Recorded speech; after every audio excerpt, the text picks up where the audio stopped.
광주 MBC 아침 종합 뉴스.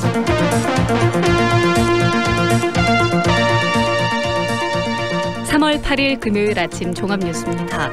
재판 출석을 거부하다 강제 구인장이 발부된 전두환 씨가 다음 주 월요일 광주에 열리는 재판에 자진 출석할 것으로 보입니다. 5.18 민주화운동 39주년을 두 달 앞두고 행사위원회가 출범했습니다. 올해 기념행사는 5.18의 진실을 지키고 평화를 염원하는 내용으로 채워집니다. 빌딩 숲으로 둘러싸인 도시의 지형이 미세먼지 농도를 높이는 한 원인으로 꼽히고 있습니다. 이상 오늘의 주요 뉴스입니다.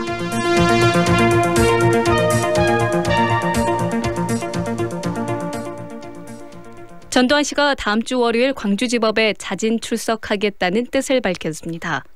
그동안 갖은 핑계와 꼼수를 쓰며 이리저리 피해왔는데요. 법원이 강제구인장까지 발부하자 입장을 바꾼 것으로 보입니다. 김철원 기자입니다. 전두환 씨가 다음 주 월요일 광주지법에 출석합니다. 전 씨의 법률 대리인인 정주교 변호사는 광주 MBC와의 통화에서 전두환 전 대통령이 재판 당일 자진 출석할 예정으로 재판을 준비하고 있다며 부인 이순자 여사도 함께 동행할 것이라고 말했습니다. 자신의 회고록에서 고 조비오 신부의 명예를 훼손한 혐의로 지난해 5월 재판에 넘겨진 전 씨는 그동안 재판 관할지를 옮겨달라, 알츠하이머와 독감 때문에 몸이 힘들다며 재판에 한 번도 출석하지 않았습니다. 온다고 해놓고 오지 않을 수 있지만 이번에는 사정이 다릅니다. 재판부가 불출석에 대비해 강제 구인장을 발부해 놓았기 때문입니다. 전 씨 측이 검찰에 의해 강제로 끌려 나오는 모습을 연출하기보다 스스로 출석하는 쪽으로 가닥을 잡은 것으로 보이는 이유입니다. 정주교 변호사는 법원의 강제 구인장에 상관없이 당일 아침 연희동을 출발해 광주에 가겠다며 다만 법정을 드나들 때 불미스러운 일이 생기지 않을까 걱정된다고 말했습니다. 5월 단체는 냉정하고 차분하게 재판을 지켜볼 것이라며 마지막이 될지도 모르는 이번 기회에 광주 시민에게 사죄할 것을 전 씨에게 촉구했습니다.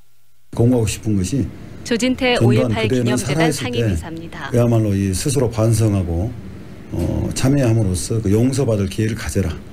한편 광주지법은 오늘 오전 일반 시민들을 상대로 재판 방청권을 추첨해 나눠줄 계획입니다. 광주 학살의 주범 전두환 씨가 광주에 와서 어떤 발언을 내놓을지 다음 주 월요일 오후 2시 30분 광주지법 201호 법정에 광주 시민을 비롯한 온 국민의 관심이 집중되고 있습니다. MBC 뉴스 김철원입니다. 5.18 민주화운동 39주년을 두 달 앞두고 행사위원회가 출범했습니다. 올해 5.18 기념행사는 5.18 역사 왜곡을 뿌리 뽑는 데 초점이 맞춰질 것으로 보입니다. 남궁욱 기자가 보도합니다. 오늘을 밝히는 5월, 진실로 평화로. 올해 5.18 기념행사의 슬로건에는 여전히 진실규명의 염원이 담겨 있습니다. 대통령이 개헌헌법 전문에 5.18 정신을 수록해야 한다고 하는 세상인데도 아직 5.18이 북한군 소행이라거나 유공자를 괴물로 몰아가는 집단들이 있기 때문입니다. 행사위는 정의를 위해 나섰던 광주 시민들의 5월 정신으로 5.18을 왜곡하는 세력의 뿌리를 뽑는 것을 이번 행사의 기본 목표로 삼았습니다. 통과가 돼서 김우식 5.18 민중항쟁 행사위원회 상임위원장입니다. 그게 어려우리라 생각하죠. 우리는 끝까지 싸우고 힘을 모아서 연대해서 꼭 그렇게 되도록 노력하고자 합니다. 행사위원회는 남북 북미 정상회담 등으로 이어진 한반도 평화 분위기를 5.18 기념행사를 통해 발전시킨다는 계획입니다. 또 내년 40주년 5.18 행사를 성공적으로 치르기 위해 올해부터 모든 역량을 집중하기로 했습니다. 그리고 내년 40주년을 준비하는 과정에서 5.18 민중항쟁 행사위원회 올해 사무처장입니다. 17개 광역시도에서의 행사위원회를 강화하고 신규로 건설하는 문제, 그리고 행사위는 올해도 5.18 전야제를 성대하게 치르고 광주 동네 구석구석과 전국 모든 시도에서 5.18 기념행사를 활기차게 진행하기로 했습니다. MBC 뉴스 남궁욱입니다. 대기를 뿌옇게 뒤덮었던 먼지가 어제 오후부터 조금 거쳤습니다. 미세먼지에 이 몰아낸 건 바람이었습니다. 도시에 바람이 잘 통할 수 있도록 바람길을 만드는 방안이 미세먼지 문제를 해결하는 대안으로 제시되고 있습니다. 우종훈 기자가 취재했습니다. 미세먼지에 가려 보이지 않았던 무등산 능선이 오랜만에 시민들 앞에 모습을 드러냈습니다. 광주는 지난달 28일부터 무려 8일 동안이나 미세먼지에 갇혀 있었습니다. 마스크도 또 찌면은 또 숨쉬기도 그렇고 다 안 좋은데 그래도 나이 먹어갖고 좀 한 번씩 운동을 해야만 또 건강 유지도 올 것 같아서. 미세먼지는 광주 전남 지역을 오염시켰지만 노출된 정도는 지역마다 달랐습니다. 여수 등 전남 동부권은 광주보다 미세먼지에 노출된 시간이 30시간 가까이 적었고 광주보다 중국에 더 가까이에 있는 전남 서부권도 광주보다 미세먼지 노출 시간이 적었습니다.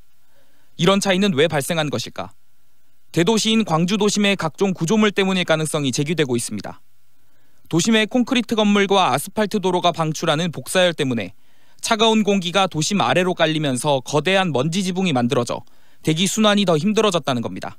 이 차갑다라는 것은 밀도가 높기 때문에 잘 안 움직여요. 기후환경센터 정책연구팀 책임연구원입니다. 머물러 있습니다.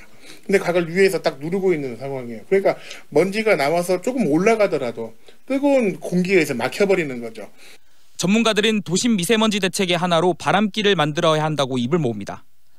환경단체들이 제안하고 있는 바람길은 원래는 여름철 도심 열섬 현상을 완화하는 대안으로 제시된 개념입니다. 고층 건물을 무분별하게 올리는 대신 계획성 있게 구조물을 짓고 공원 등의 녹색지대를 최대한 확보해 거대한 바람이 지나다닐 수 있게 한다는 겁니다. 여름에는 더위를 식혀주는 이 바람길이 봄과 겨울에는 미세먼지를 날릴 수 있는 대안이 될 것이라는 말입니다. 바람길이 있어가지고 외부의 맑은 공기가 시내에 오염된 공기를 외부로 확산시켜 버려준다기만 하면은 굉장히 효과적이거든요. 그것을 이제 바람길이 효과라고 우리는 늘 말하고 있는데. 국제기후센터에서 지난 2017년 만든 바람길 시뮬레이션 연구입니다.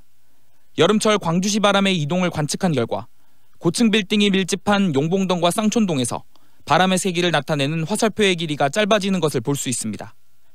전문가들은 광주천과 무등산에서 나오는 바람이 순환한 길을 이처럼 천변에 들어선 고층 아파트들이 막고 있을 수 있다고 지적합니다. 언제 다시 공습해올지 모르는 미세먼지 사태. 언발의 오줌 누기식 대응보다 광주 지역에 걸맞는 보다 근본적 대책 마련을 시민들은 주문하고 있습니다. MBC 뉴스 우종훈입니다. 광주 지역 일선학교의 공기정화 장치가 턱없이 부족하다는 지적과 관련해 광주시교육청이 긴급 예산을 투입하기로 했습니다.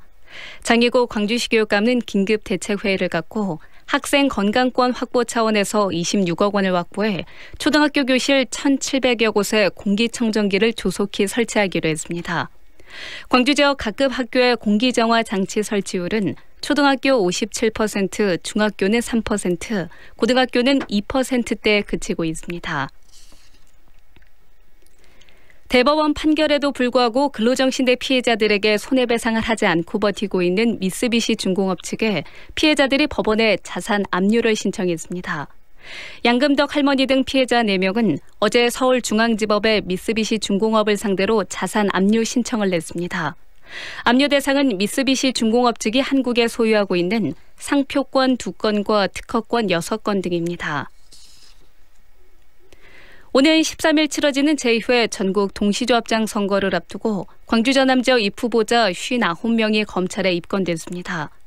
광주지검은 금품 선거와 흑색 선전 등의 혐의로 입건된 59명 가운데 16명을 기소하고 3명은 불기소, 나머지 40명은 수사 중이라고 밝혔습니다. 끝으로 날씨입니다. 광주와 전남 지역에 내려졌던 미세먼지 특보가 8일 만에 해제된 가운데 오늘은 맑은 날씨를 보이고 있습니다. 아침 최저기온은 광주 0도, 나주 영하 4도 등 영하 4도에서 영상 4도 분포로 어제보다 1도에서 5도가량 떨어졌습니다. 낮 최고기온은 대부분 지역이 13도에서 17도 분포로 어제보다 2도에서 6도 높겠습니다. 광주지방기상청은 오전 한때 내륙 지역을 중심으로 안개가 짙게 끼는 곳이 많겠다며 교통안전에 유의해 줄 것을 당부했습니다. 이상으로 뉴스를 마칩니다.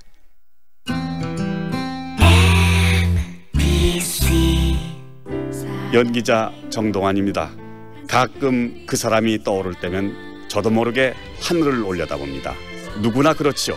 그리운 사람이 보고플 때면 을에 하늘을 올려다보게 되는 것. 사람이 곧 하늘이기 때문이죠.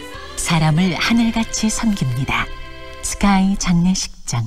모두가 꿈꾸던 수완의 완성. 명품 아파트 모아 엘가.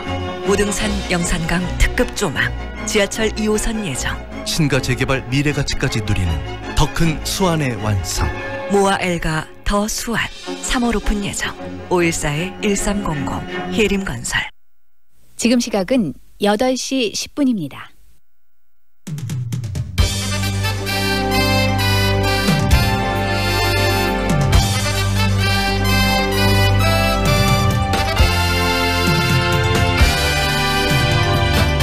황동현의 시선집중.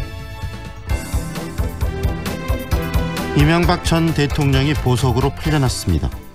법원은 엄격한 법적 잣대를 적용했다고 하지만 국민 눈높이에 맞지 않은 판단이라는 그런 이야기들이 나오고 있습니다. 이명박 전 대통령은 혐의가 16개, 1심에서 징역 15년을 선고받았는데요. 형량을 봤을 때 이게 굉장히 중범죄 사건인데 이런 경우에도 과연 이렇게 보석이 허가되는 게 일반적인지 궁금합니다. 판사 출신 변호사죠. 이 서기호 변호사, 법무법인 상록의 서기호 변호사와 함께 이야기 나눠보도록 하겠습니다. 연일 미세먼지가 기승을 부리고 있고 또 전국 곳곳으로는 비상 저감 조치도 발령이 됐는데요. 그제 여야는 이런 미세먼지를 재난으로 지정해서 관련 대책에 정부 예산을 투입할 근거를 확보하는 그런 입법에 또 합의도 했습니다. 그런데 이보다 먼저 일찍이 미세먼지에 특히 더 위험한 미세먼지 취약계층들을 위해서 재난관리기금을 활용하자 이렇게 주장해온 분이 있습니다. 광주광역시 북구의 이정철 의원 연결해서 생각하고 있는 바 이야기 듣도록 하겠습니다. 특혜 논란이 끊이지 않았던 광주 새마을 장학금 지난달 결국 폐지가 됐었는데요. 전국에서는 처음으로 이 새마을 장학금 지원 조례도 폐지한 지역 바로 광주입니다. 또 41년간 유지했던 장학금이 사라지는 만큼 여러 이슈들로서 언론의 중심에 있기도 했었는데 최근 전라남도에서도 새마을 장학금 지급을 놓고 형평성 논란이 일고 있습니다. 이 전남의 새마을 장학금의 형평성 문제, 오늘은 목포경제정의실천시민연합 조순영 공동대표와 함께 이야기 나누는 시간 갖겠습니다. 황동현의 시선집중 계속됩니다. 어우 추워. 여보, 농부가 짠 도라지 배즙 한잔 하세요. 역시 당신이 최고야. 애들은 유자 배즙으로 먹였어요. 나주 장수식품 농부가 짠 도라지 배즙 유자 플러스 배 아로니아 배즙으로 겨울을 건강하게. 나주 장수식품 061-332-9616. 축제 파티가 있는 그곳엔 출장 뷔페 쿠바 하우스. 개업식 행사장 맛있는 음식이 필요한 그곳에도 출장 뷔페 쿠바 하우스. 출장 뷔페 필요한 곳 전국 어디나 찾아가는 출장 뷔페 쿠바 하우스. 062-351-7711. 2년은 금방. 이사 걱정 없이 내 집 마련을 원한다면, 호수공원과 테라스 거리, 생활을 생각한다면, 16개 공공기관 이전 예정까지 미래 가치를 기대한다면 사랑으로 선택하세요. 광주 전남 혁신도시 사랑으로 부영. 061-337-8245 부영주택. 출근길 공기가 차갑습니다. 현재 기온 영하 2도에 머물러 있고 체감온도 영하 4도에 달합니다.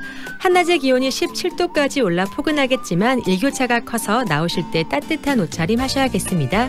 오늘 미세먼지로 인한 스트레스는 조금 줄겠습니다.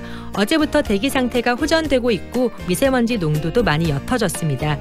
하지만 여전히 보통에서 나쁨 단계를 유지할 전망이라서 호흡기 관리에 유의하시기 바랍니다.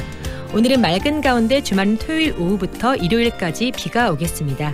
이어서 현재 교통 상황입니다. 북문대로 우남 사거리에서 예술구 교차로로 밀려 지나고 있고 이어지는 구간으로 속도 느립니다. 대남대로 건강관리협회 사거리에서 광주광역자활센터로 차간거리 좁게 이동 중이고 서문대로 백운교차로에서 효도교차로까지 가신다면 10분 이상 소요됩니다. 지금까지 좋은 아침 좋은 일자리 광주 전문 취업 어플 사랑방 잡 협찬 날씨와 교통정보의 정은솔이었습니다. 황동현의 시선집중과 함께하고 계시는 지금 시각 8시 14분 14초 지나고 있습니다. 뇌물과 횡령 등 혐의로 1심에서 징역 15년을 선고받은 이명박 전 대통령. 이번에 항소심에서 보석으로 풀려났습니다. 구속된 지 349일, 1년도 되지 않은 시점이라고 하는데요. 이번 법원의 결정에 대해서 과연 국민 눈높이에서는 맞는 결정인지 이런 이야기들이 나오고 있습니다. 전직 판사로 계시다가 이 현재 변호사로 활동하고 계시는 법무법인 상록의 서기호 변호사, 이 문제 어떻게 보는지 직접 만나보겠습니다. 안녕하세요, 변호사님. 예, 안녕하세요. 네, 이번 이명박 전 대통령에 대한 보석 허가 서울고법이 내렸는데요. 이렇게 보석이 허가될 것이라고 예상은 하셨습니까? 사실은 예상은 못했었는데요. 네. 재판부가 변경되면서 갑작스럽게 이 사정 변경이 생겼다고 생각이 됩니다. 네. 보석 신청은 주로 어떤 경우에 하게 되는 것이고 또 보석은 언제 가능해지는 거죠? 예, 원래는 법률적으로? 구속 영장이 발부되던 상황과 네. 그 뒤에 사정 변경이 생겼을 때, 예를 들면은 교통사고에 대해서 합의가 됐다든지, 네. 그런 경우는 사정이 변경됐기 때문에 네. 보석으로 석방될 수 있는 상황이 되는 거죠. 그 다음에 또 한 가지는 이제 병보석이라는 게 있는데, 네네. 질병이 악화돼 가지고 수감 생활을 하기가 좀 어려운 상황이다. 네. 이럴 때 주로 신청이 됩니다. 네. 그리고 허가는 충분히 이제 그런 사정을 검토해가지고 이유가 있다고 생각하면은 뭐 허가가 난다는 이야기 아니겠습니까? 예, 그렇기 때문에 그런 사정 변경이 있는 경우에 주로 보석이 이루어지는데, 네. 이번 같은 경우는 그런 병보석에 대해서는 기각을 했지 않습니까? 그렇죠. 그러면서는 재판할 날짜가 지금 한 달 정도밖에 안 남았기 때문에 너무 네. 촉박하다. 네. 이런 사정 때문에 석방한 거는 사실 굉장히 드문 예입니다. 즉 재판 일정 때문에 이런 보석 허가가 나는 것은 드문 경우라는 말씀 아니겠습니까? 실질적으로 어떤 상황들이 변화가 있고 그다음에 재판에 될 내용들이 근본적으로 변화가 생겼을 때 보석이 가능할 수는 있지만 재판 기일 가지고 보석이 이렇게 허가되는 경우는 드문 경우라는 말씀 아니겠습니까? 네, 그렇습니다. 변호사께서도 판사로 여러 사건을 접하셨을 텐데 만약에 이 사건에 대해서 이 부분을 판단해야 된다면 보석을 허가하셨겠습니까? 이 사건은 1심에서 징역 15년이 선고됐을 정도로 굉장히 범죄 사실도 방대하고요. 또 그렇기 때문에 이 사건은 보석을 허가해주면 안 되는 사건입니다. 원래 기본적으로. 그렇기 때문에 항소심에서 구속기간 6개월 안에 신속하게 재판을 진행해서 네. 선고를 했어야 되는 거죠. 기간 내에. 신속하게 해야 되는데 그것이 길어졌고 그것을 이유로 해서 이렇게 보석까지 내주는 것은 상식적으로 이해가 잘 안 된다는 말씀이시네요. 네. 어떻게 보면은 법원의 스스로의 자기들이 잘못한 것을 이제 드러낸 셈인데, 네. 6개월이라는 기간 안에 신속하게 했어야 될 거를 너무 늦게 진행하다가 또 갑자기 또 재판부를 변경시켜버리고, 네. 그러니까 새로 바뀐 재판장 입장에서는 나는 한 달밖에 안 남았다 이런 식으로 하면서 석방시켜주는 거기 때문에 이것은 법원이 자기가 스스로 귀책 사유가 있는 거죠. 쉽게 말하면 법원의 네네. 귀책 사유가 있는 것이다. 법원의 귀책 사유가 있는 것이다. 그리고 일부에서는 그렇기 때문에 국민들의 이 눈높이와는 맞지 않은 그런 판단이다. 그리고 그래서 더 정치적일 수 있다라는 이야기도 나오고 있는데 그 부분에 대해서 변호사께서는 어떤 생각이십니까? 재판장이 정치적인 이유로 석방시켜줬다고 생각되지는 않고요. 네. 다만 1심에서는 이명박 전 대통령이 증인 신청을 거의 안 했습니다. 네. 그러다 보니까 좀 빨리 끝났는데 항소심에서는 갑자기 전략을 바꿔가지고 증인 신청을 무더기로 해서 한 22명을 신청한 거거든요. 네네. 그러다 보니까 재판부 입장에서는 이거를 무조건 기각할 수는 없고, 그러다 보니까 이게 재판이 늦어지고 네. 이런 문제가 생긴 건 사실입니다. 네. 그렇다면 일부에서 이야기하는 데대로 이전 대통령의 변호인단들이 좀 전략을 잘 짰다 이렇게 볼 수도 있을까요? 예, 어떻게 보면 그런 셈이긴 한데 참 바람직하진 않은 거죠. 그러니까 한마디로 이제 잔머리를 굴린 셈인데, 네네. 왜냐하면은 증인 신청을 하려면 1심에서부터 해야 됩니다. 네. 그런데 1심에서는 다 동의를 해놓고는 항소심에 와서야 증인 신청한다는 거는 이거는 아주 나쁜 의도를 가지고 증인 신청한 거고, 네. 그렇다고 하면은 재판장은 그것을 다 받아줄 게 아니라 네. 일부에 대해서는 이건 불필요한 증인 신청, 소송 지연을 목적으로 한 네. 이런 잘못된 증인 신청이기 때문에 그런 경우는 기각할 수 있거든요. 네. 그래야 되는데 그걸 다 받아준 게 문제였습니다. 네. 들어보니까 여러 가지 문제점들이 노정이 돼 있었고 이런 것이 합쳐져 가지고 지금 이런 보석 신청가 보석에 대한 허가까지 나왔다라고 볼 수도 있을 것 같은데요. 벌써 또 이야기가 나오는 게 변호사님, 박근혜 전 대통령도 이번에 그런 보석을 시켜줘야 된다 이런 이야기가 자유한국당을 중심으로 해서 좀 나오는 것 같은데 그 부분은 어떻게 보십니까? 네, 박근혜 전 대통령 사안이 좀 다른데요. 네. 왜냐하면은 거기는 아직 재판 기일이 좀 남아 있고 또 이미 다른 사건으로 네. 징역 2년인가 이게 선고가 됐습니다. 네네. 이게 확정이 돼버렸습니다. 네. 그러니까 확정된 게 있기 때문에 설령 보석을 허가할 사유가 생기더라도 바로 그 2년짜리 실형 확정된 걸로 네. 형을 집행해버릴 수가 있기 때문에 네. 의미가 없습니다.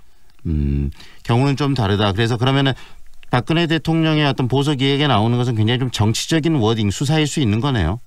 네, 그렇습니다. 네. 그리고 특히 국민들이 여러 가지 뭐 이야기들이 나오고 있습니다만 국민들의 일반적인 법 감정, 그 다음에 다른 어떤 그 이렇게 재판을 받고 있는 피의자들의 관계를 봤을 때 좀 이례적인 것은 사실 아니겠습니까? 예, 그렇기 때문에 우리가 유전무죄, 무전유죄라는 말을 자꾸 떠올리게 되는데요. 네. 이번 상황도 딱 비슷합니다. 돈과 권력이 있는 사람은 역시 쉽게 풀려나는구나. 네. 이런 생각을 갖게 만든 거거든요. 굉장히 네. 국민들로서는 허탈하고 참 황당한 상황입니다. 돈이 있고 권력이 있는 피고는 이렇게 편하게 재판을 받을 수 있다는 것을 보여주는 것은 굉장히 안타까운 일이라는 말씀이시네요. 네네. 더군다나 보석 보증금도 보면은 네. 10억 원으로 책정됐지만 보험 증권으로 가능하다라고 이렇게 단서 조항이 달아가지고 네. 실제로 1,000만 원밖에 안 냈지 않습니까? 네네. 사실은 보험 증권이라는 제도는 돈이 없는 일반 서민을 위해서 만들어진 제도입니다. 네. 서민들이 목돈을 마련하기가 쉽지 않기 때문에 네.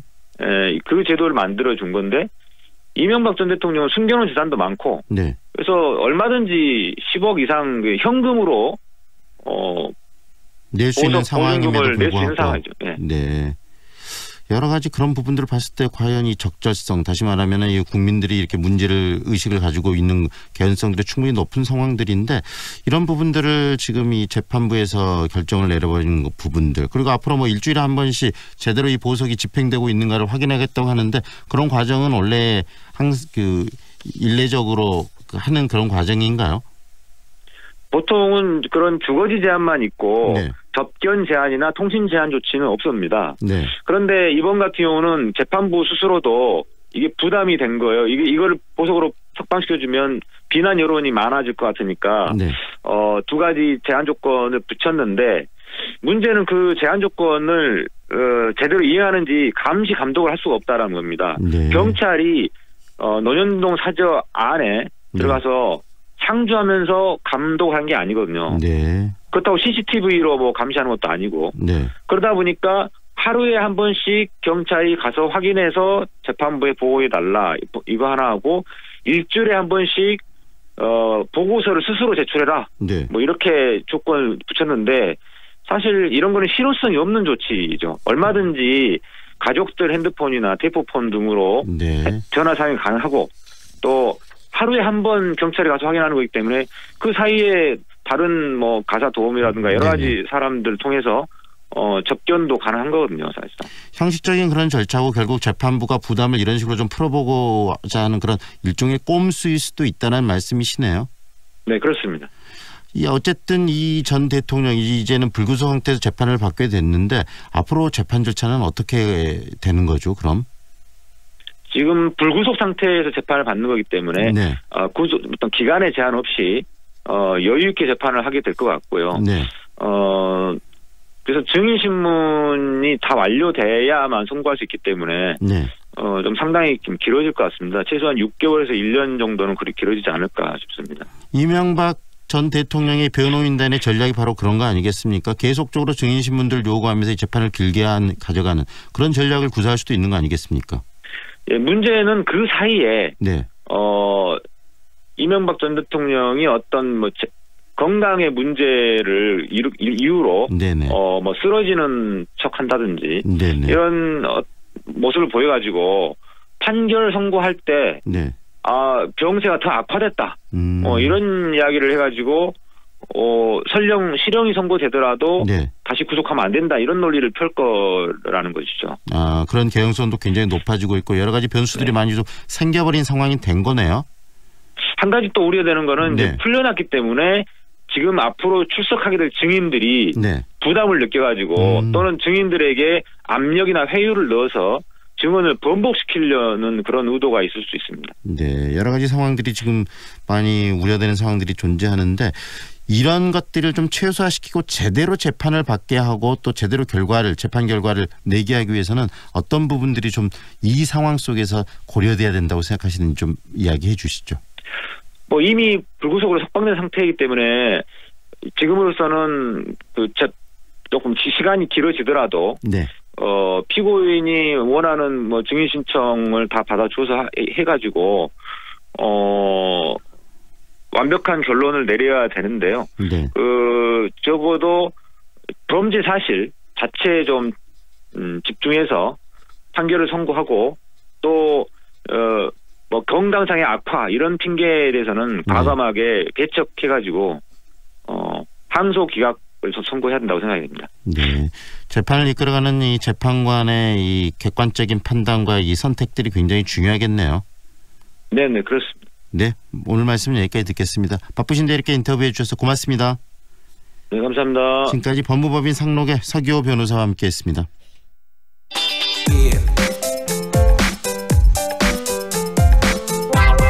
미세먼지를 국가 재난에 포함시키는 법안이 오는 13일 본회의에서 처리될 예정이라고 하는데요. 미세먼지를 재난으로 지정하고 관련 대책에 정부 예산을 투입하려는 그런 의도입니다. 일찍이 이 부분의 제도 개선이 필요하다라고 계속 주장한 분이 있어서 오늘 인터뷰를 해보도록 하겠습니다. 광주광역시 북구의회 이정철 의원입니다. 안녕하세요, 의원님. 네, 안녕하십니까. 광주광역시 북구의회 행정자치위원장 이정철 의원입니다. 미세먼지가 지금 7일 이상 이렇게 이 한반도 상공에 머물러 있었는데요. 재난급이다 이런 말도 나오고 있고 그다음에 정부 정책에 대한 원망, 문제 제기도 많습니다. 의원님께서는 미세먼지의 심각성 어떻게 보고 계십니까? 네, 최근 들어 사상 최악의 미세먼지로 많은 시민들이 불평과 고통을 받고 있어 참으로 안타깝습니다. 다행히 오늘은 미세먼지가 거쳐서 비상저감 조치를 해제한다고 하네요. 네. 미세먼지로 인한 환경오염이 이렇게 큰 재앙이 될 줄은 이전에 미처 몰랐던 것 같습니다. 미세먼지의 심각성을 피부로 느낄 수 있는 객관적인 지표는 광주시의 최근 안전문자 발송 건수를 보면 알 수 있는데요. 네. 2018년도에는 광주시 재난대응과에서 미세먼지 관련해서 한 건의 재난안전문자 발송을 하지 않은 걸로 알고 있습니다. 그런데 2019년도 올해 들어 벌써 초미세먼지 경보 발령이 한 차례, 미세먼지 비상저감 조치 발령이 4차례, 이렇게 총 5차례가 발령되었고요. 그것도 3월에만 4차례 집중해서 발송되었습니다. 이런 상황만 보더라도 시민들은 마스크 없이는 외출할 엄두를 못 낼 정도로 심각하게 느끼고 계실 것입니다. 예, 심각성은 모든 국민들이 다 함께 느끼고 있는데 정부에서 여러 저감 조치를 지금 뭐 해왔어요. 행정적으로 여러 조치들을 해왔는데 별 실효성이 없어 보입니다. 그 부분은 어떻게 보세요? 네, 방금 잠깐 말씀드렸습니다만 긴급 재난문자 발송 시스템은 비교적 안정적이고 정상적으로 운영되고 있다고 보여집니다. 네. 다만 미세먼지 즉 대기질의 문제는 다른 자연재해 상황과는 달라서 그 위해 정도가 당장 눈에 보이지 않고 계량화하기 어려운 만큼 더 무섭고 위력적인 재앙일 수 있다는 것입니다. 네. 그러다 보니 실질적으로 정부가 각 지자체나 대처 방식에 대해 지금까지 느슨하고 뾰족한 대응책을 내놓지 못하는 실정이라고 보여집니다. 네, 의원님께서는 근데 이 미세먼지의 위험성 오래전부터 좀 미리 이야기를 해오신 분 아니겠습니까? 네네. 정책에 반영을 해야 된다는 이야기도 해오셨고요. 이렇게 미세먼지에 우리 의원님께서 특별히 또 관심을 가지게 된 개인적 계기가 있으셨나요? 저뿐만 아니라 뭐 전 시민들이 뭐 연일 6일간 지속되는 미세먼지로 인해서 많은 불편을 겪고 있고 그래서 또 의회 차원에서 긴급하게 어떤 대책이 좀 마련이 필요하다 싶어서 저희가 5분 발언을 통해서 그 부분을 지적했습니다. 네, 지금 재난관리기금을 활용해야 한다라는 이야기도 하셨는데 이 재난관리기금이 정확하게 어떤 겁니까? 네, 재난관리기금은 재난 및 안전관리기본법에 따라서 재난을 예방하고 재난을 발생 시에 구호와 복구를 위해서 지자체가 적립하여 준비해두는 의무 자금입니다. 네. 그런데 재난기본법에는 황사와 달리 미세먼지는 재난으로 규정하고 있지 않기 때문에 재난 수준의 긴급 상황에도 재난관리기금을 활용하지 못하고 있는 실정입니다. 저희 북구의 경우에도 이번에 사회복지 공동모금으로 마스크를 구입해서 무료를 배포하는 정도입니다. 네. 결국은 실질적으로 이 미세먼지가 재난 수준임에도 불구하고 관리기금을 쓸 수 없었다는 이야기네요. 네. 이렇게 이 미세먼지가 이 재난관리기금으로 지금까지 들어있지 않았던 것은 미세먼지에 대한 관심도가 좀 낮았기 때문이었을까요? 그 이유는 뭐라고 보세요?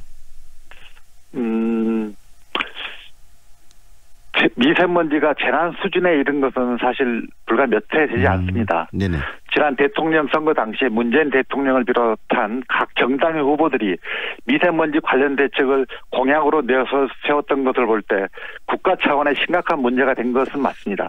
그럼에도 지난해 8월 재난 관련 법률 개정안이 통과될 당시 자연재난의 폭염과 한파를 추가했습니다. 네. 당시에 국회에서 미세먼지를 재난에 포함했더라면 지금과 같은 안타까운 문제는 없었을 것 같습니다. 좀 더 효과적으로 쓸 수 있었겠네요. 네. 재난관리기금을.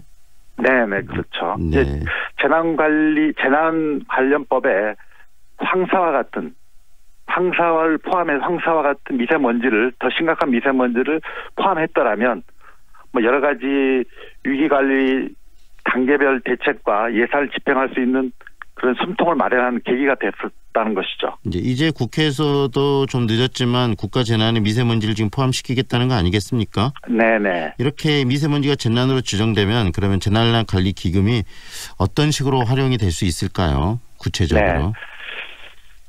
지방자치단체는 재난 및 안전관리기본법에 따라서 재난 관리에 드는 비용을 충당하기 위해 매년 재난관리기금을 적립하고 있는데요. 네. 광주시의 경우는 한 900억 정도, 북부의 경우에는 저희 적립 규모가 약 53억 원 정도 확보되어 있습니다. 네.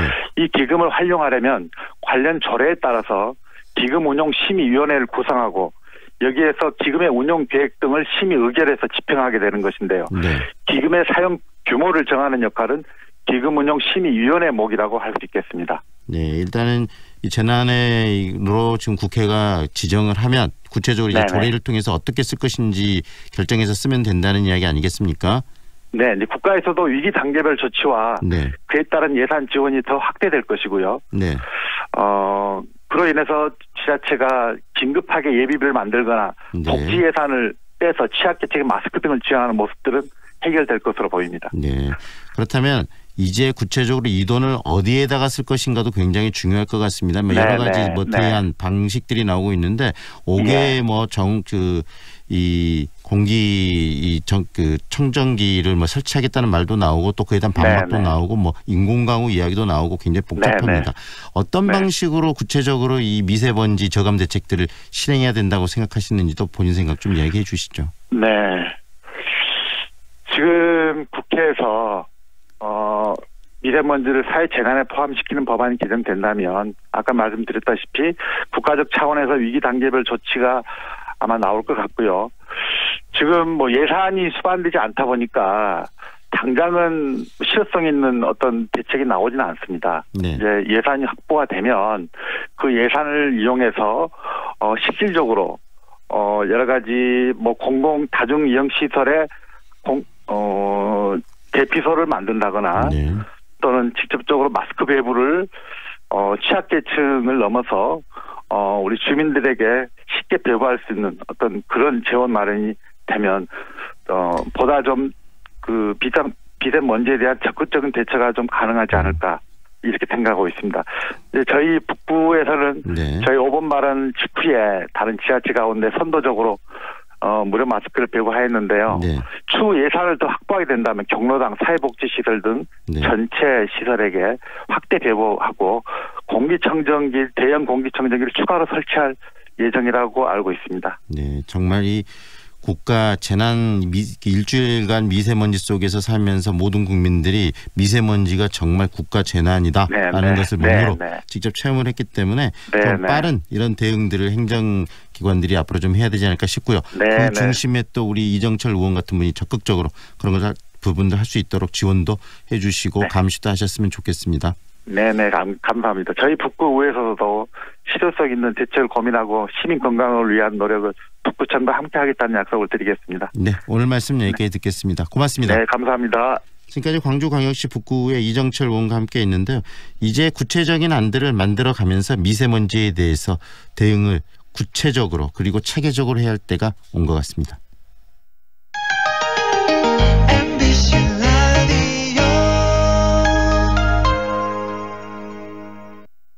뭐해? 괜찮은 직업학교 찾고 있어. 아직 호남 직업 전문 학교를 몰라? 99년부터 13년 연속 우수훈련기관. 우리 쪽 공동훈련기관으로 재직자 향상 교육도 한대. 오, 역시 정보통인데. 하나 더. 지금 호남에선 국비교육생을 모집 중이래. 우와. KTX 송정역과 상무대로의 쾌속생활. 첨단 IoT 시스템으로 품격은 올리고 명품 소형 설계로 부담을 낮춘 프리미엄 아파트의 완성. 송정 한국 아델리움 더시티 062-710-9700 한국건설. 김대리, 고혈압 당뇨 검사 받았어? 부장님, 전 30대부터 혈압약 먹고 있어요. 아, 그러면 광산구 고혈압 당뇨병 등록교육센터에 문의해봐. 등록하면 교육, 상담, 검사도 해주고 선물도 준다네.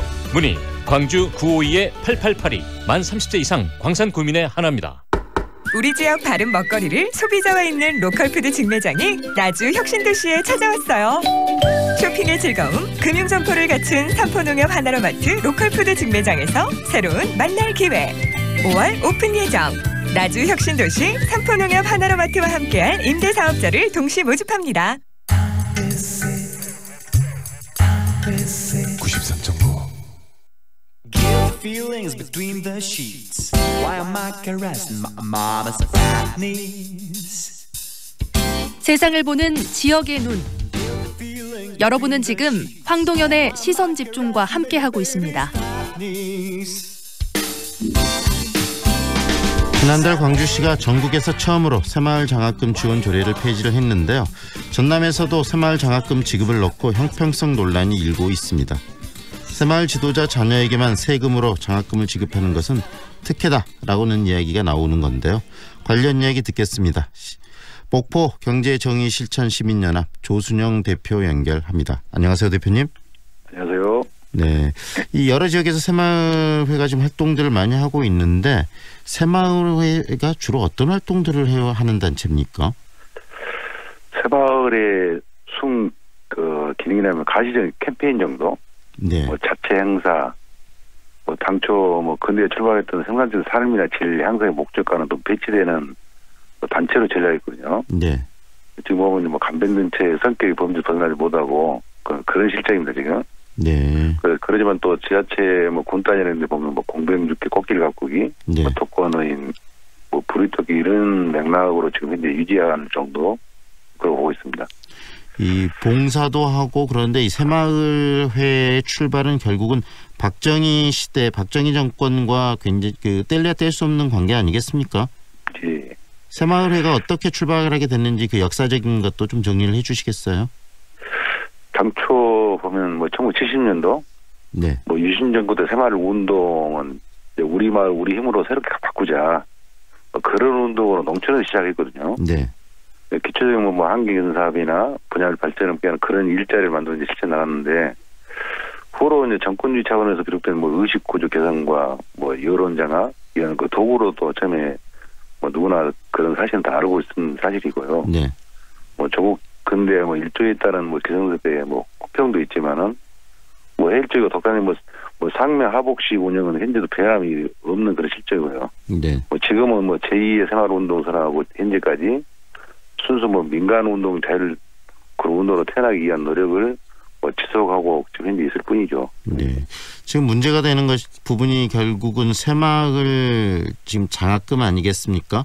새마을 지도자 자녀들에게 지금 장학금을 지급하는데 그 금액이 특정인들에게 지급된다라는 부분을 가지고 광주에서도 조례가 결국 폐지됐는데 지금 이 전남에서 논란이 되고 있는 부분들은 어떤 겁니까?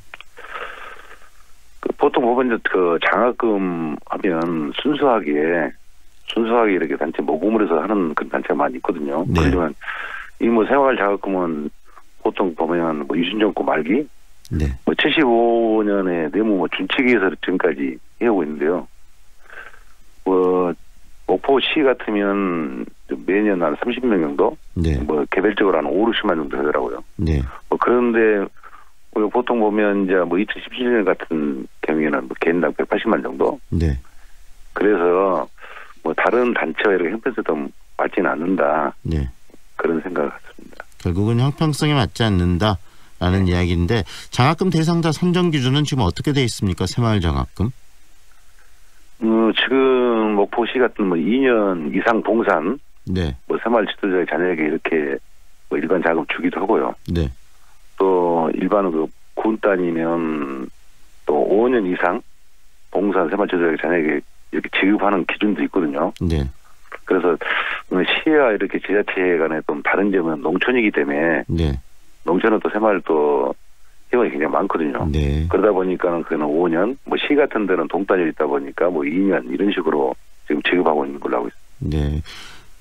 지금 경제정의 실천 시민연합에서 이야기되는 것은 이 장학금 형평성이 안 맞으니까 지금 폐지하자 지금 이 주장을 하시는 건가요? 그렇죠. 41년 특혜 아닙니까? 네. 당연히 폐지돼야 한다고 저희들은 생각하고 있습니다. 네. 폐지의 정당성, 왜 폐지해야 된다고 생각하시는지 더 곁들여서 이야기를 해주시죠. 지금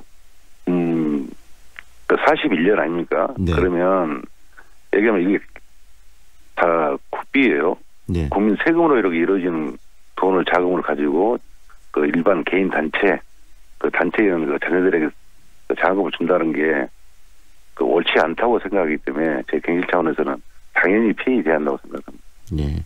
광주시는 조례가 일단 폐지됐습니다. 그런데 그 과정에서 일부 시의원들의 반발과 반대도 있었는데 전남의 분위기는 어떻습니까? 그전에는 폐기 여론은 개인적으로는 폐기한다고 생각을 많이 갖고 있죠. 네. 갖고 있지만은 이번에 강주시의 조례 폐기에 따라서 네. 전남도 당연히 해야 되지 않겠냐. 네. 그전에는 서울 같은데 그전에 조례가 폐지됐지 않습니까? 네. 그럼에도 불구하고 이렇게 구 단위를 하는 것은 정치적 논리, 앞으로 선거에 대한 그런 쪽으로 많이 도구로 하려고 하지 않았을까. 새마을회가 실질적으로 어떤 선거나 정치적인 활동에도 많이 관여를 하나요? 전라남도도? 이제 옛날에 유신 정권보다는 쭉 이렇게 했지 않습니까? 네. 했는데 이제 민주화가 되면서 이 간변 단체들이 또 상당히 많이 있어요. 네. 많이 있는데 첫째는 지원금이라 생각합니다. 지원금이 없으면 당연히 네. 이 자생으로 살아나가야 되고 네. 지금 순수한 회원 회비로 이렇게 운영하는 자생단체 굉장히 많지 않습니까? 네. 굉장히 그런 걸 힘들어해요. 힘들어하지만은 저희 같은 경제적인 실천 연합을 위해서 네. 열심히 회원 회비로 좀 운영하고 있는데 네. 이 세비를 가지고 이렇게 한 단체 네. 자녀들 위한 네. 자녀들을 위한 다른 자녀를 위한 그런 건 상관없겠지만은 네. 한 단체의 자녀에 의한 장학금 제도는 혜택이 어긋나지 않냐. 네. 그렇게 생각합니다. 그렇게 생각하고 또 결국은 이 문제가 그러면은 전라남도도 해결이 되려면 조례나 이런 부분들이 폐지돼야 되는 거죠. 그렇죠. 네. 예. 그러면 의회의 역할들이 굉장히 클 것 같은데요. 예를 들어서 모포시 의회나 전라남도 의회 이런데 의원들과 이런 이야기를 나누면 반응은 어떠십니까? 일단은 각 시 군비로 하는 것이 아니기 때문에요. 네. 지금 최대 도비와 같이 해야 되거든요. 네. 그러면 전남 도의회에서는 당연히 폐지해야 되겠죠. 네. 그래서 의원들의 의지가 굉장히 중요한 부분이잖아요. 그럴 겁니다. 왜냐하면 이 단체를 그동안 쭉 이렇게 이어왔던 41년간 이어왔던 그 단체를 무시할 수는 없어요. 선거 출마하는 사람들은. 그 도중에 따라서는 이제 지금 현재 도의원이나 시의원 이런 사람들도 새마을 회를 걸치신 분도 계시겠지만은 그 단체를 무시할 수 없기 때문에 아마 이 의원님들께서도 서로 간에 갈등은 있겠지만은 그래도 어느 특정 단체를 위해서 이렇게 돈을 준다는 것은 좀 오늘 또 이번 기회에 저희가 얘기하면 이번 기회에 강주시에서 조례 폐지에 대해서 전남도도 좀 냉철한 판단을 하고 폐지의 입장을 명확하게 해야 한다고 생각합니다. 네, 앞으로 전라남도도 이런 논의가 좀 더 활성화돼서요. 좀 좋은 결과 논의를 통해서 만들어내시길 바랍니다. 오늘 말씀 여기까지 듣겠습니다. 고맙습니다. 감사합니다. 예. 지금까지 목포 경제정의실천 시민연합 조순영 공동대표와 함께했습니다.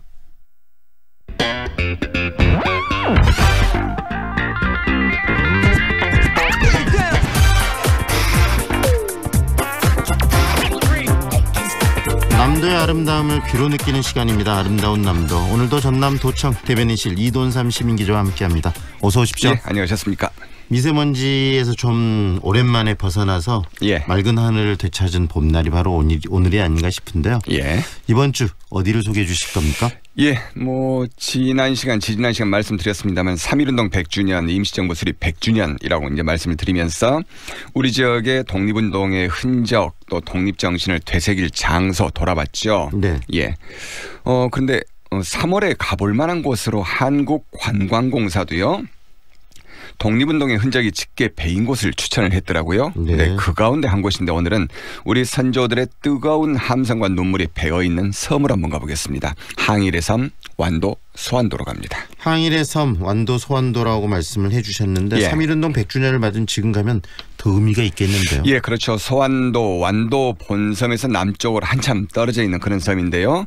일본 제국주의 일제에 의해서 선인, 그러니까 불온하고 불량한 조선 사람, 그러니까 일본 제국주의자들이 자기네 말을 따르지 않는 한국 사람을 이제 그렇게 불렀거든요. 그러니까 이 당시 일제에 의해서 불령선인으로 분류된 섬 사람이 800명이나 됐습니다. 그러니까 반대로 이제 지금은 우리 정부로부터 예국지사, 그러니까 독립운동 지도자로 인정받은 분이 89분, 그 가운데서도 건국훈장을 받은 이 독립유공자가 20분이나 되는 그런 섬이 소환도입니다. 정말 소환도 항일의 섬이라고 말할 만한 그런 섬인데요. 먼저 가는 배편부터 소개를 해 주시죠. 소환도로 가는 배는 완도항이 아니고요. 화흥포항에서 이제 배를 탑니다. 화흥포항에서 배가 하루 10차례 운행을 하는데 이 철부도선의 이름이 대한민국 만세에서 따가지고요. 대한호, 민국호, 만세호 그렇습니다. 이렇게 이제 세 척이 운행을 하는데 아침 6시 50분 첫 배를 시작으로 오전 8시, 9시 10분, 10시 20분, 11시 30분 이런 식으로 1시간 10분 간격으로 배가 쭉쭉 들어갑니다. 그러니까 배 시간은 이번 주말과 이제 휴일까지는 그렇고요. 다음 주부터 이제 또 조정이 된다고 하더라고요. 이 화흥포 가는 배는 이 화흥포에서 타는 배는 노화 동천항을 거쳐가지고 소환도로 가는데 한 50분이면 소환도까지 닿을 수 있는 그렇게 이제 멀지 않는 그런 섬이 소환도입니다. 소환도로 가는 배 이름이 너무 좋습니다. 대한호, 민국호, 만세호. 당초에는 이제 대한 독립 만세로 하려고 했다고 하더라고요. 그러니까 대한호, 독립호, 만세호 이렇게 하려고 했는데 대한민국 만세로 이제 그렇게 해서 지금 이름을 붙였다고 합니다. 이 소환도 얘기를 좀 구체적으로 들려주세요.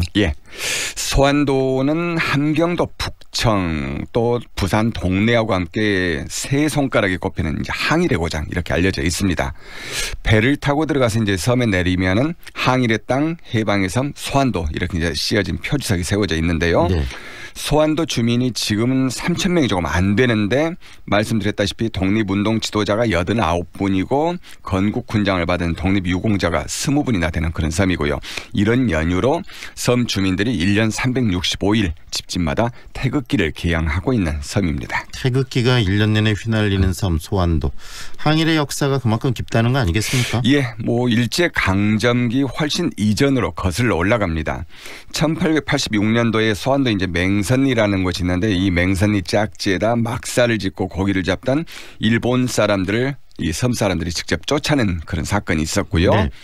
동학혁명 때는 이 소환도의 접장을 따로 두었을 정도로 섬에서 동학에 대한 호응도가 무지 높았다고 합니다. 동학의 지도자 이강욱 선생, 남인홍 선생 등 이런 7분이 이 섬에서 이제 관군에 의해서 또 죽임도 당하셨고요. 한일합병 이전 이제 1909년도에는 자지도 등대입니다. 지금 이제 당사도라고 이름이 바꾸어져 있습니다만 이 당사도 등대 습격 사건. 그러니까 일본이 우리의 수산물과 쌀 또 면화 이런 것들을 수탈해갈 목적으로 세운 이 등대를 소환도 주민 이준화 씨 등 이제 6분이 등대를 습격을 해가지고 이 등대를 지키고 있던 일본인 간수 4명을 처단하고 등대를 부숴버린 뭐 그런 의거도 있었습니다. 대한민국의 통치권을 일본에 빼앗긴 이 한일 병탄. 그 1910년도에 발생한 거죠. 그 이전에도 그렇습니다. 그랬고 또 그 이후에도 이 한일 운동이 더욱 활발했다고 지금 알고 있습니다. 그 이후에 이제 더더욱 활발했습니다. 그러니까 한일 병합 이전부터 계속된 이 토지 소유권 반환 요구 투쟁이 있었는데요. 1921년까지 13년 동안 이 친일파 이기용한테 넘어간 이 토지 소유권 반환을 요구한 투쟁에서 섬 주민들이 승리를 했습니다. 또 1913년에는 섬의 신식 교육기관인 중화학원을 설립을 했고요. 네. 이 섬에다가 또 비밀 항일단체 또 배달 청년회를 또 결성하기도 했고요. 3.1운동 100주년 말씀을 드렸는데 1919년 만세운동 같은 경우도 서울 파고다 공원에서 3.1 만세운동이 일어나자마자 이 소환도의 송내호 선생, 정남국 선생 같은 분이 이제 주도를 해가지고 완도읍 장날인 3월 15일 날 이 만세 시위를 완도읍에서 했고요. 저희가 이제 다 알고 있는 이 유관순 열사의 아우네장터 만세 시위가 4월 1일이었거든요. 근데 그보다도 보름이나 빨리 이 섬 완도에서 만세 시위를 할 정도로 소환도 섬 주민들 앞장섰던 그런 곳입니다. 그리고 사립 소환학교 설립 또 뭐 이 소환학교 강제 폐교 사건 이런 것들까지도 겪은 곳이 이제 여기 소환도입니다. 이 사립으로 소환학교가 설립됐고 또 폐교까지 된 그 사건도 좀 소개해 주시죠.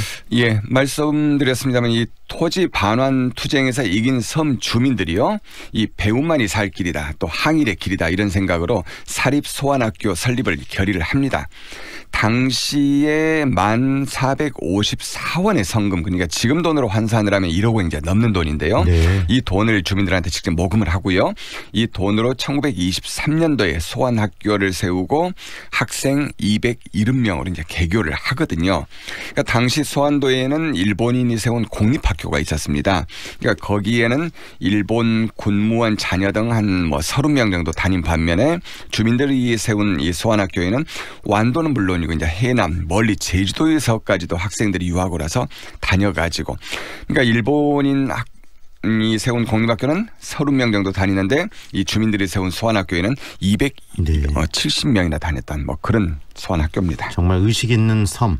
이 섬을 일본 제국주의가 가만히 두진 않았을 것 같아요. 그렇죠. 뭐 당연히 이제 일본 제국주의 입장에서 봤을 때는 눈에 가시였다고 봐야죠. 그래서 이제 일제에는 이 소환학교를 국경일에 일장기를 달지 않는다. 또 국상에도 조의를 표하는 이 상장을 붙이지 않는다. 또 독립운동가를 양성한다. 이런저런 이유를 대가지고 이 학교를 이제 강제 폐교시켜 버립니다. 이렇게 이제 소환 사람들의 정신적 지주나 다름없었던 이 소환학교가 강제 일제에 의해서 이제 강제 폐교가 되자 섬 주민들 1,000가구 가운데 80%인 이 800가구가 학교 이제 복교 운동을 벌였고요. 일제 경찰로부터 이 800가구가 말씀드렸던 이 불량한 조선 사람, 이 불령선인으로 불리면서 온갖 감시와 고초를 또 겪었던 그런 섬입니다.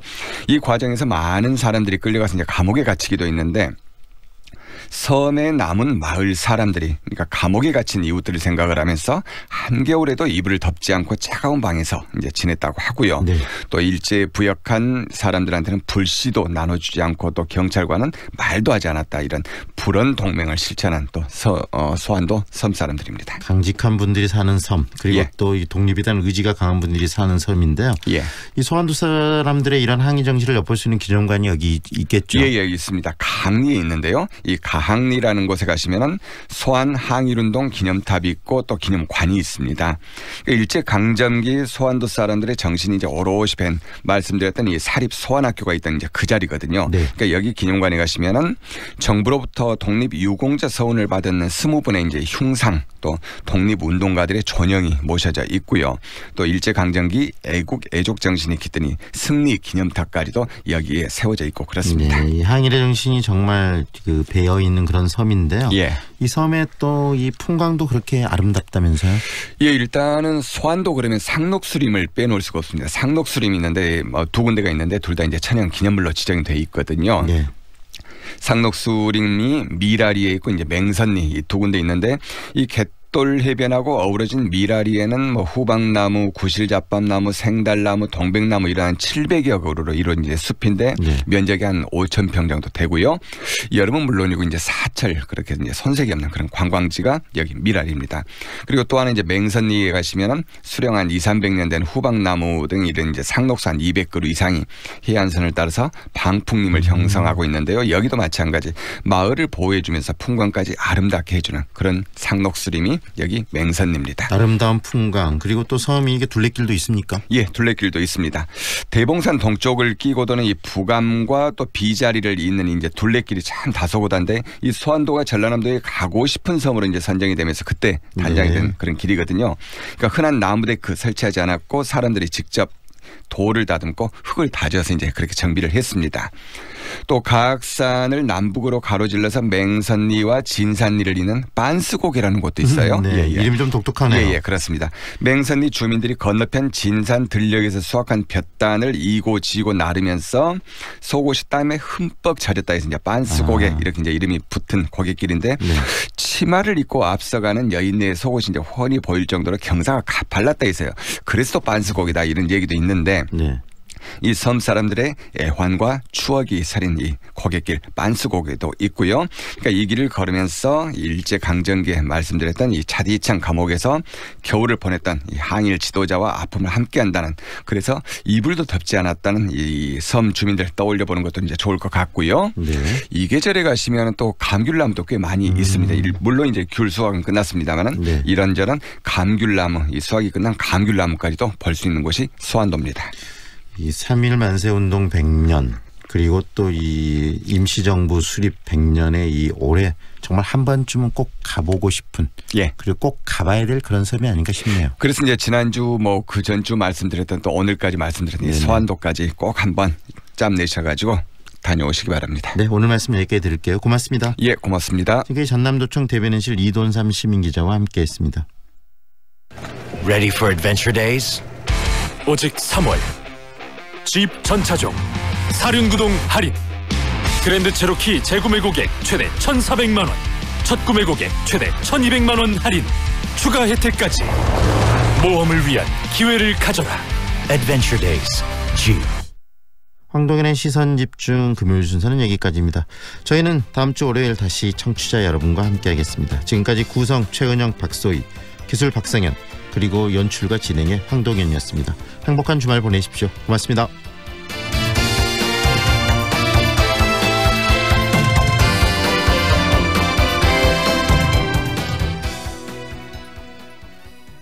은 8시 57분입니다. 사람은 자연에서 태어나 자연으로 돌아갑니다. 고귀하고 소중한 분들의 편안한 안식처. 이제 장성 자연숲 추모공원 수목장님에서 만나보세요. 10헥타르의 드넓은 공원형 자연장지. 자연숲 추모공원 수목장님은 장성군 산림조합이 조성, 운영합니다. 저출산과 고령화 등으로 인구 절벽에 직면한 광주와 전남. 재정 자립도 역시 전국 평균에 못 미치는 열악한 수준입니다. 그러나 위기는 곧 기회. 지방 분권에서 해답을 모색할 때입니다. 지방이 튼튼해야 나라가 튼튼해집니다. 새 정부는 수도권과 지방이 함께 잘 사는 강력한 지방 분권 공화국을 국정 목표로 삼았습니다. 흔들림 없이 추진해 가겠습니다. 중앙에 집중된 권한을 지방과 나누고 지역 주민에게 권한을 되돌려주는 것.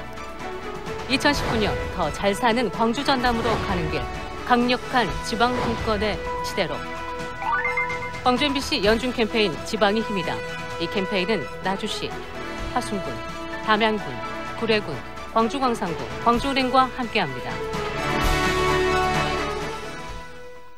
안녕하세요. 저는 광주학생 독립운동 기념사업회 이사장을 맡고 있는 최철입니다. 광주학생 독립운동은 광주와 전라남도에서 시작을 해서 전국과 해외로까지 번진 일제 치하의 3대 독립운동 중에 하나였고요. 나라의 독립을 위해서 정말로 목숨을 걸고 외쳤던 것이나 그 이후로 4.19도 있었지만 또는 저희들 민주혁명뿐만이 아니고 5.18에 이르기까지 젊은 사람들이 불의에 한가한 것은 저는 똑같은 의미가 있었다고 봅니다. 그게 지금까지 광주 학생 독립운동이 살아있는 것이며 이 지역을 의향이라고 하는 것이 바로 그런 것이 아니었는가 하는 생각이 듭니다. 불의에 항거했던 외세나 독재에 항거했던 뜻을 잊지 말고 되새기면서 그 얼을 이어받았으면 좋겠습니다. 광주 MBC가 청년들의 꿈을 응원합니다.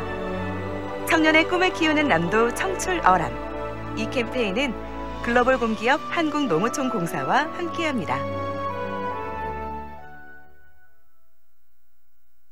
AM 819kHz, 표준 FM 93.9MHz, 광주 MBC 라디오입니다. HLCN. 친구처럼 다정한 연인처럼 MBC 문화방송. 여러분의 다정한 친구 광주문화방송이 9시를 알려드립니다.